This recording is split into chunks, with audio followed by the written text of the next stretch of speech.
भारत जोड़ो यात्रा को लेकर कांग्रेस की तैयारियां तेज हो चुकी हैं। पीसीसी अध्यक्ष मोहन मरकाम ने प्रेस कॉन्फ्रेंस भी की। छत्तीसगढ़ की माटी और 7 नदियों का पानी लेकर जा रहे हैं, उनका बयान भी सामने आया है।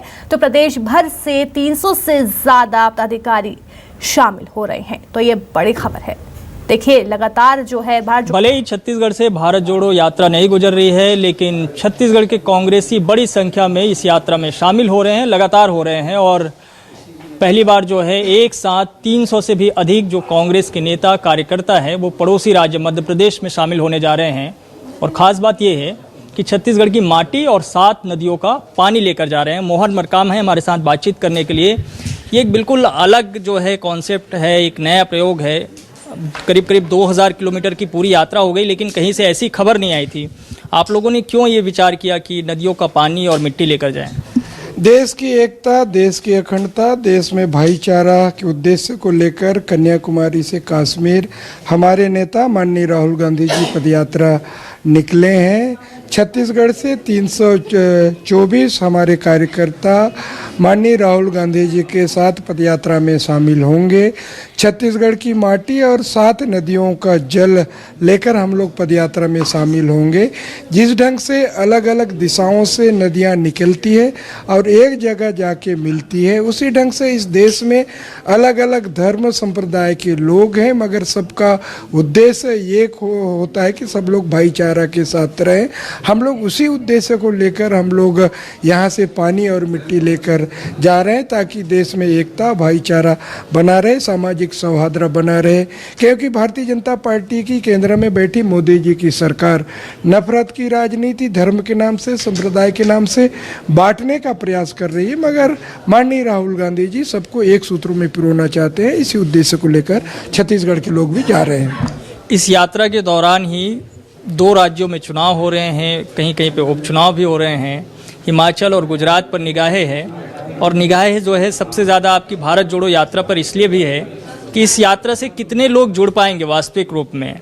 देखिए, हमारे महान स्वतंत्रता संग्राम सेनानियों ने देश को आज़ाद कराया और देश को एक सूत्रों में पिरोया।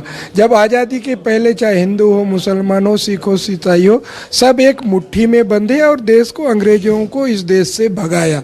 आज जो 70 सालों बाद जो केंद्र में बैठी मोदी जी की सरकार जो हिंदू, मुस्लिम, सिख, ईसाई के नाम से बांटना चाहती है, फूट डालो और राज करो की नीति पर चल रही है। यह देश सभी धर्मों का है, सभी वर्गों का है, सभी जातियों का, सभी संप्रदायों का है। ये जो नफरत की राजनीति बो रही है, जो ज्वलंत मुद्दे हैं, महंगाई है, बेरोजगारी है, से लेकर हर कई तरह के मुद्दे हैं, उन मुद्दों से भटकाकर केंद्र की मोदी जी की सरकार लोगों को बांटना चाह रही है। हमारे नेता माननीय राहुल गांधी जी इन सब ज्वलंत मुद्दों को देश के सामने रख रहे हैं, इसलिए अनगिनत लोग जुड़ रहे हैं और उनका व्यापक जन समर्थन मिलता है। इसलिए भारतीय जनता पार्टी में बौखलाहट की स्थिति आ गई है। हमें लगता है कि जिस उद्देश्यों को लेकर, एक अच्छे उद्देश्यों को लेकर माननीय राहुल गांधी जी तपस्या कर रहे हैं, उनका तपस्या पूर्ण होगा, ऐसा मुझे लगता है। आखिरी सवाल, छत्तीसगढ़ में भी आप यात्रा निकाल रहे हैं, इसका कितना असर है? क्योंकि यहाँ पे देखिए आपके जो 2 प्रमुख वर्ग हैं वो आपसे एक तरह से छिटकने की कोशिश में है, अलग होने की कोशिश में है। आदिवासी आरक्षण, ओबीसी आरक्षण का मुद्दा गरमाया हुआ है, इनको कैसे जोड़ेंगे आप?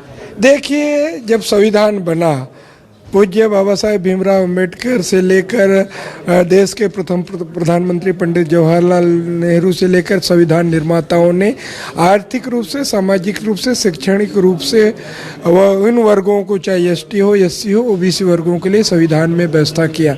हम तो संविधान में 70 साल पहले भी किया और 70 साल बाद भी हम उस व्यवस्था को कायम रखना चाहते हैं। भारतीय जनता पार्टी के लोग तो संविधान को बदलना चाहते हैं। ये भारतीय जनता पार्टी का चाल चरित्र है। हमारी सरकार छत्तीसगढ़ में चाहे एसटी वर्ग हो, एससी वर्ग हो, ओबीसी वर्ग हो, सभी वर्गों को जनसंख्या के अनुपात में हम आरक्षण देगी। हमारी सरकार कटिबद्ध है। बहुत धन्यवाद हमसे बातचीत करने के लिए। कैमरामैन घनश्याम पटेल के साथ वैभव सिंह पांडे, न्यूज़ 24 मध्य प्रदेश, छत्तीसगढ़, रायपुर।